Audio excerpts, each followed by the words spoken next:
Before we begin, let me ask you something. How does an exhausted, starving army of 6,000 men defeat a fresh, fully armored force of 30,000 knights and soldiers? How does a muddy field become a killing ground where the finest cavalry in Europe drowns in its own armor? This is not myth.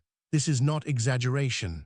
This happened on October 25th, 1415, at a place called Agincourt in northern France, and it is one of the most shocking military disasters in history. This is the story of how an English king gambled everything on one battle, how French arrogance turned victory into catastrophe, and how mud, longbows, and desperation combined to create a slaughter that changed the course of the 100 Years' War.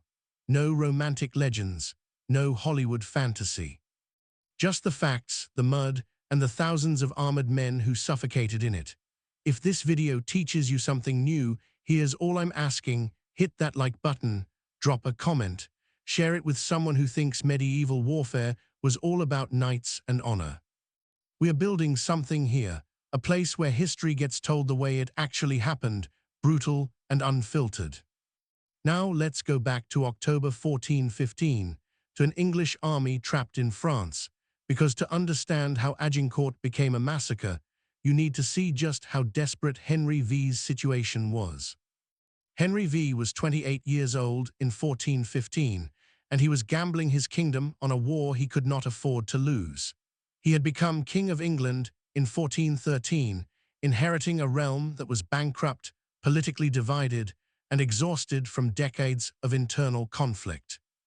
His father, Henry IV, had seized the throne in a rebellion, and the legitimacy of the Lancastrian dynasty was always in question. Henry V needed a victory, something to unite England, to prove his right to rule, and to distract from the fact that his family's claim to the throne was built on violence and usurpation. So he looked to France. The 100 Years' War, the on-and-off conflict between England and France over territorial claims and succession rights, had been quiet for decades. Henry decided to restart it.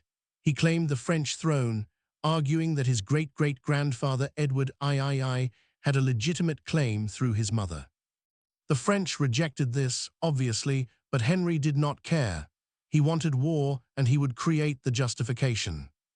In August 1415, Henry invaded France with an army of about 12,000 men, mostly archers and men-at-arms, transporting across the English Channel in one of the largest amphibious operations of the medieval period. His target was Harfleur, a fortified port on the northern coast. If Henry could take Harfleur, he would have a secure base in France, a gateway for future campaigns. The siege began in mid-August and dragged on for 5 weeks. Harfleur was well defended, and the English army suffered terribly. Dysentery swept through the camp, the bloody flux, caused by contaminated water and unsanitary conditions. Men died by the hundreds, shitting themselves to death, too weak to fight or even stand. By the time Harfleur surrendered on September 22nd, Henry's army was reduced to about 6,000 men, half of them sick or wounded. He left a garrison at Harfleur and prepared to march the rest of his army back to Calais. The English held port 120 miles northeast, where ships would take them home. It was a retreat, a strategic withdrawal, and Henry knew it. The campaign had been a disaster. Harfleur was taken, but at a cost that made further offensive operations impossible.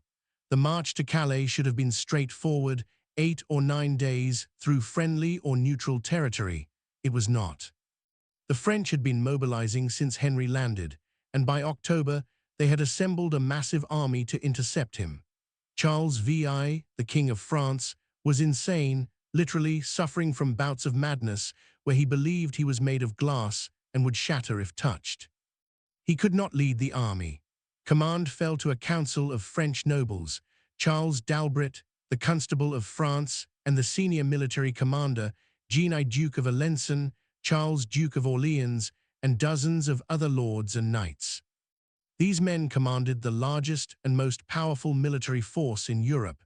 Estimates range from 20,000 to 36,000 men. The exact number is debated, but it was at least 3 or 4 times larger than Henry's army.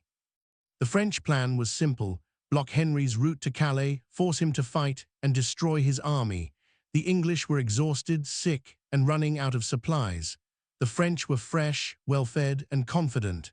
This was going to be a slaughter, and everyone knew it. Henry's army left Harfleur on October 8th and began the march northeast. They moved slowly, burdened by sick men, limited supplies, and the constant threat of French forces shadowing them. Henry tried to cross the Somme River at the expected fords, but the French had blocked them, destroying bridges and fortifying the crossings. Henry was forced to march further inland, searching for a way across, wasting days, burning through what little food his men had left. They finally crossed the Somme on October 19th, far to the east of where Henry wanted to be, and turned north toward Calais. But it was too late. The French army had moved to intercept, and on October 24th, English scouts reported that a massive French force was blocking the road ahead, near the village of Agincourt. Henry was trapped. He could not retreat, the Somme was behind him, and he could not go around. The French army was too large and too mobile. He had to fight. And he had to win, because if he lost, he and his entire army would be killed or captured, and England would be humiliated. The English army camped on the night of October 24th in the village of Masoncel, soaked by rain that had been falling for days, cold, hungry, and terrified. The men knew what was coming. They could see the French campfires stretching across the horizon, thousands of them, far more than the English had. Some men wrote letters home, dictated to priests, expecting to die the next day. Others prayed, confessed their sins, and made peace with God. Henry moved among them, trying to maintain morale, reminding them that God was on their side, that they were fighting for a just cause, that victory was possible. Few believed him. They had marched 250 miles in 2.5 weeks. They were sick, exhausted, starving, and now they faced an army that outnumbered them at least 4-1. This was not a battle, it was an execution waiting to happen. The French, by contrast, were confident, almost celebratory. They camped less than a mile from the English, and the night was filled with noise, laughter, gambling, drinking. French knights argued over who would have the honor of capturing King Henry, what ransom he would be worth, who would claim the most prisoners. Capturing nobles for ransom was the primary goal of medieval warfare among the aristocracy. Killing was for peasants. Knights captured each other, negotiated ransoms, and maintained the social order. The French knights expected to capture thousands of Englishmen the next day, including the king, and become rich. They were so confident that some of them wagered on how many prisoners they would take. They did not discuss the possibility of losing, because losing was inconceivable. They had the numbers, the armor, the horses, and the finest knights in Christendom. The English had mud-covered archers and a desperate king. The outcome was obvious. October 25th, 1415, dawned cold and wet. The rain had stopped, but the ground was saturated, thick mud covering the fields. The battlefield was a narrow strip of open farmland between two forests, the woods of Agincourt on one side and the woods of Tramecourt on the other. The field was roughly 1,000 yards wide and 1,000 yards deep, a natural choke point. The muddy field had been recently plowed for winter planting, and the rain had turned the fresh-turned soil into a quagmire. The English formed up at the northern end of the field, backs to the village of Masoncel. Henry placed his men-at-arms, armored soldiers fighting on foot, in the center, perhaps 1,000 to 1,500 men arranged in 3 divisions. On the flanks and projecting forward, he placed his archers, about 5,000 men, each armed with a longbow and carrying a bundle of arrows. The English archers were yeomen, commoners, trained from childhood to use the longbow, a weapon that required years of practice to master. A longbow could shoot an arrow over 300 yards and punch through armor at close range. Each archer carried between 60 and 100 arrows, and they could shoot 10 to 12 arrows per minute. The math was terrifying. 5,000 archers, each shooting 10 arrows per minute, meant 50,000 arrows in the air every minute. That was a storm of death, but only if the French came within range. Henry also ordered his archers to carry sharpened wooden stakes, about 6 feet long, which they hammered into the ground at an angle pointing toward the enemy. These stakes were a defensive measure designed to stop cavalry charges. If French knights charged the archers, the horses would impale themselves on the stakes, throwing the riders and breaking the charge. It was a simple but effective tactic, and it had worked in previous battles. The English were as ready as they could be. Now they waited. The French formed up at the southern end of the field, and their formation revealed their arrogance and their fatal mistake. The French vanguard, the first line, consisted of about 8,000 dismounted men-at-arms, knights and nobles who had chosen to fight on foot because the muddy ground made cavalry charges difficult. These men wore full-plate armor, the best in the world, weighing 50 to 60 pounds, covering them from head to toe in steel. They carried swords, maces, and poleaxes. They were walking tanks, nearly invulnerable to sword cuts or even arrows at long range. Behind the vanguard was a second line of mounted knights, perhaps 4,000 to 6,000 men on horseback, ready to charge once the vanguard had engaged the English. On the flanks were additional cavalry and crossbowmen, thousands more men, waiting to exploit the breakthrough. The French had overwhelming numerical superiority, better armor, and more cavalry, but they were about to march into a trap created by geography, weather, and their own overconfidence. The battle began around 11:00 a.m. The two armies faced each other across the muddy field, neither side moving. Medieval battles often began with a standoff, each side waiting for the other to attack, because attacking uphill or across difficult terrain was dangerous. Henry realized that if he waited, his men would lose morale and the French might maneuver around his flanks, so he gave the order to advance.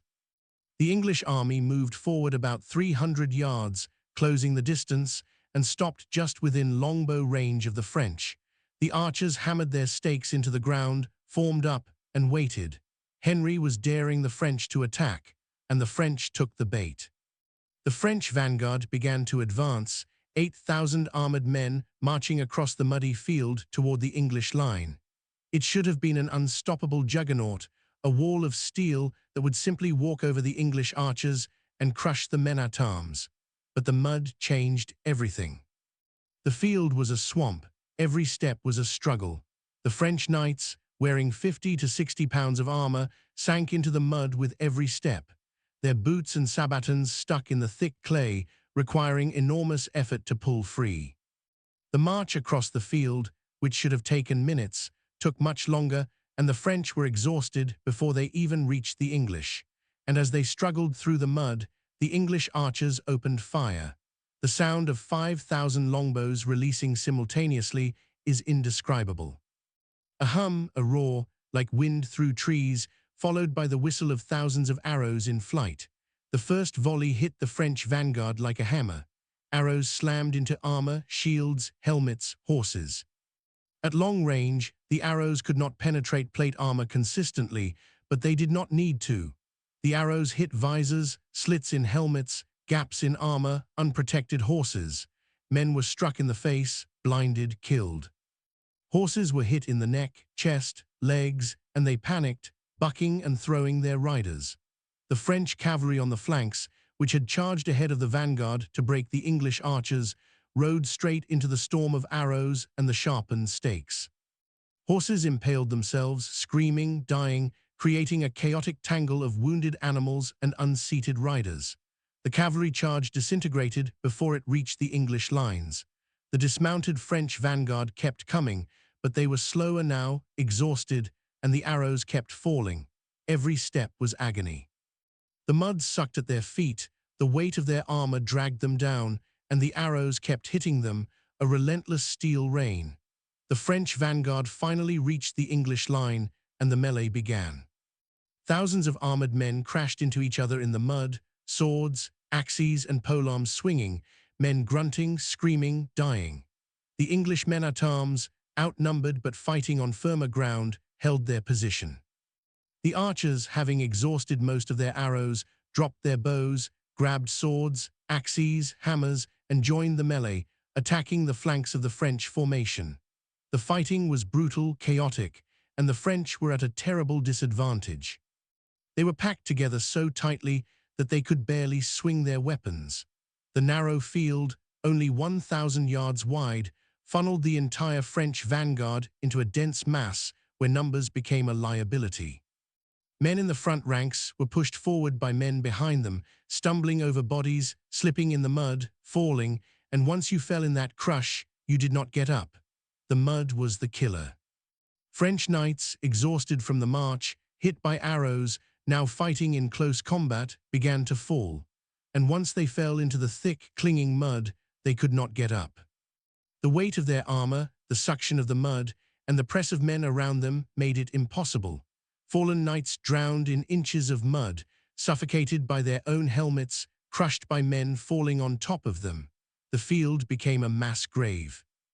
Bodies piled up, 2 and 3 deep in places, and the living fought on top of the dead. English soldiers, less heavily armored and more mobile, moved through the carnage, stabbing fallen Frenchmen through gaps in their armor, finishing off anyone who could not defend themselves. It was not chivalry. It was butchery.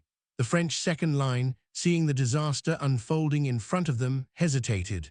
Some knights rode forward to support the vanguard, but they met the same fate, bogged down in mud, shot by archers, pulled from their horses and killed. Others held back, unwilling to throw themselves into the meat grinder. The French third line, commanded by the Duke of Brabant and other senior nobles, watched the slaughter from a distance and did not engage at all. The battle had turned into a catastrophe, and the French command structure collapsed. Charles d'Albret, the Constable of France, was killed in the melee, his body found later in a pile of corpses. The Duke of Alençon fought his way through to Henry V personally, trying to kill or capture the king, and was cut down by Henry's bodyguards. Dozens of French nobles, the finest knights in France, died in the mud, suffocated, stabbed, or beaten to death by English archers wielding hammers and axes. At some point during the battle, Henry received reports that the French third line was regrouping for another attack, and that French soldiers were raiding the English baggage train behind the lines, killing servants and stealing supplies. Henry, fearing that his army might be overwhelmed if the French rallied, made a controversial decision. He ordered the execution of the French prisoners. Hundreds, possibly thousands, of captured French knights and men-at-arms who had been taken during the fighting and were being held for ransom were killed. English soldiers slit their throats, stabbed them, or burned them alive in buildings where they were being held. It was a war crime by medieval standards, a violation of the chivalric code, and it shocked contemporaries. Some of Henry's own knights refused the order, unwilling to kill unarmed prisoners. Henry had to assign the task to a group of archers, commoners who had no qualms about killing nobles. The justification was military necessity. Henry believed he could not guard thousands of prisoners while still fighting the battle, but the massacre was also pragmatic and brutal. Dead prisoners could not be ransomed, could not rejoin the fight, and sent a message to any French forces still thinking of attacking. It worked. The French third line withdrew without engaging. The battle was over. The field of Agincourt was a nightmare. Bodies covered the ground, heaped in piles, French knights in their shining armor lying face down in the mud, drowned or crushed or stabbed through the visor. Estimates of French casualties vary wildly, but most sources agree that between 7,000 and 10,000 French soldiers were killed, the majority of them nobles and knights. The English captured over 1,000 prisoners before the executions, and even after the killings, they still held several hundred high-ranking nobles for ransom, including the Duke of Orleans, who would spend 25 years in English captivity. English casualties were astonishingly low, fewer than 500 dead, including a handful of nobles. The disparity is staggering. It was not a battle, it was a massacre, and the reason was simple: the mud, the longbows, and French arrogance combined to create the perfect conditions for disaster. But let's talk about why the French lost so catastrophically, because Agincourt should not have happened the way it did. The French had every advantage, numbers, armor, cavalry, and position. They should have won easily. So what went wrong? First, the terrain. The narrow field between the two forests funneled the French army into a choke point where their numerical superiority was meaningless. Instead of being able to spread out and use their cavalry to flank the English, the French were forced to attack head-on in a confined space. The English archers, positioned on the flanks, could shoot into the mass of French troops with impunity. The French had chosen the battlefield, and they chose poorly. Second, the mud. The rain had turned the plowed field into a swamp, and the French, wearing 50 to 60 pounds of armor, sank into it with every step.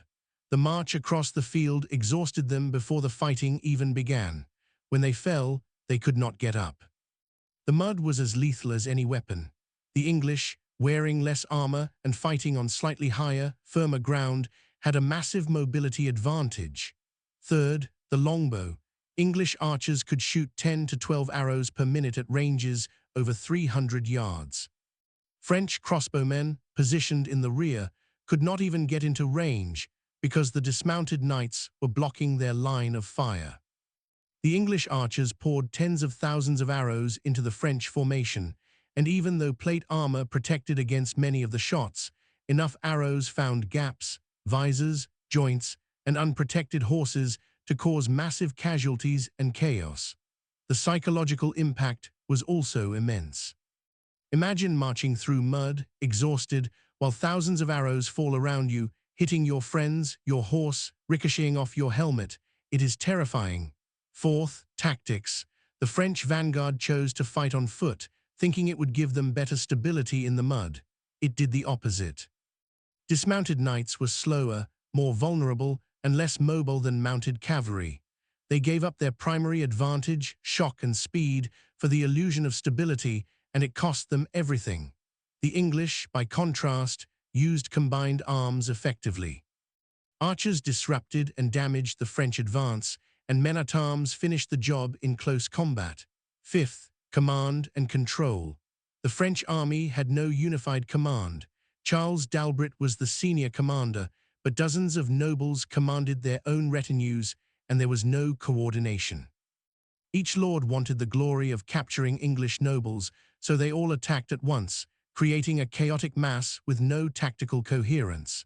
The English, by contrast, had a single commander, Henry V, who made clear decisions and enforced them. Unified command matters, and the French did not have it. Sixth, arrogance. The French were so confident of victory that they did not take the English seriously. They treated the battle like a tournament, an opportunity to win glory and ransom, not a life-and-death struggle. They did not scout the terrain carefully. They did not adjust their tactics for the muddy conditions. They did not use their crossbowmen effectively. They assumed that their armor and numbers would be enough, and they were catastrophically wrong. The English, by contrast, were desperate, and desperation makes soldiers fight smarter and harder. And seventh, luck. The weather, the exact condition of the field, the timing of the attacks, all of it favored the English. If the ground had been dry, the French cavalry would have been far more effective. If the field had been wider, the French could have used their numbers to flank the English. If the French commanders had been more competent, they could have avoided the worst mistakes. But none of those things happened. The English got lucky, and the French got slaughtered. The aftermath of Agincourt was felt across Europe. The French nobility was devastated. 3 dukes, at least 90 counts and barons, and thousands of knights were dead. Entire families were wiped out. The French military and political leadership was crippled. The English, by contrast, were jubilant. Henry V returned to England as a hero, greeted with parades and celebrations. He had done the impossible, defeated a vastly superior French army, and survived. His legitimacy as king was secured. His position in England was unassailable. And the war with France, which had been dormant for decades, was now reignited with a vengeance. Henry used the victory at Agincourt to launch a second invasion of France in 1417, this time with a larger, better supplied army. He conquered Normandy, besieged and captured Rouen, and by 1420 he had forced the French to sign the Treaty of Troyes, which recognized Henry as the heir to the French throne and regent of France during Charles VI's lifetime. It was an astonishing achievement, made possible by the psychological and political impact of Agincourt. The French believed Henry was unbeatable, and for a while he was, but Henry did not live to see his victory complete. In 1422, at the age of 36, he died of dysentery while campaigning in France. His infant son, Henry VI, inherited the thrones of England and France, but the union did not last. The French, led by figures like Joan of Arc, rallied and drove the English out of France over the next 30 years. By 1453, England had lost all its French territories except Calais. The 100 Years' War ended in French victory, and Agincourt, for all its drama, was just a temporary setback in France's eventual triumph. But Agincourt's legacy endures. It became a symbol of English military prowess, the triumph of the underdog, the victory of skill and courage over numbers and arrogance. Shakespeare immortalized it in Henry V with the famous St. Crispin's Day speech. "We few, we happy few, we band of brothers." The speech is fiction, but it captures the spirit of what Agincourt represented, a small, desperate army achieving the impossible against overwhelming odds. The battle has been studied by military historians for centuries as an example of how terrain, tactics, and morale can overcome numerical superiority. The longbow, the weapon that won Agincourt, became legendary. English archers were feared across Europe, and the longbow remained the dominant infantry weapon in English armies for another century. It was only replaced when firearms became reliable and powerful enough to match its range and penetration. The military lessons of Agincourt are still relevant. Terrain matters, mobility matters. Combined arms, using different types of troops in coordinated ways, is more effective than relying on a single arm, and overconfidence kills. For the French, Agincourt was a national trauma. Thousands of nobles dead, the king mad, the kingdom humiliated. It took decades to recover, but recover they did. The French rebuilt their army, reformed their tactics, and eventually drove the English out. But they never forgot Agincourt, the day when French chivalry drowned in the mud and English archers proved that common soldiers could kill knights. The site of the battle is still there, in northern France, a quiet agricultural area with fields and small villages. There is a museum, a monument, and interpretive signs marking where the English and French lines stood. Every year on October 25th, historians and reenactors gather to commemorate the battle. They walk the field, now dry and peaceful, and try to imagine what it was like on that rainy morning in 1415, when the ground was thick with mud, and the air was filled with the whistle of arrows and the screams of dying men. Agincourt was not the largest battle of the medieval period, not the longest, not the most strategically important, but it was one of the most shocking, one of the most lopsided, and one of the most memorable.